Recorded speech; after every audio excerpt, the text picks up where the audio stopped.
কি এমন মধু রয়েছে যে কলেজে ওই 500 টাকার বিনিময়ে, দৈনিক 400 টাকার বিনিময়ে এরকম অসংখ্য মনোজিৎ অনেক উচ্চ কোয়ালিফিকেশান নিয়ে কলেজে টিকে আছে।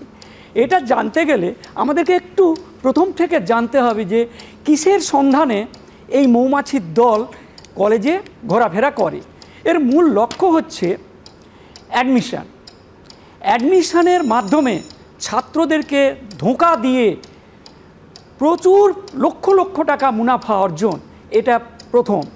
দ্বিতীয় হচ্ছে কলেজের যে সমস্ত মেনটেনেন্স বা কলেজের যে সমস্ত কাজকর্মগুলো হয়, কলেজে যে সমস্ত প্রোগ্রামগুলো হয়, সেই প্রোগ্রামগুলোতে প্রচুর লক্ষ লক্ষ টাকা আমাদেরকে ব্যয় করতে হয়।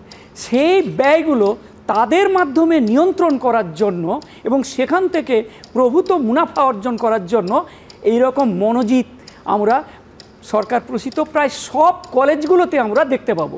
কোথাও 1 জন, কোথাও 2 জন, কোথাও 10 জন, কোথাও 15 জনও আমরা দেখতে পাবো।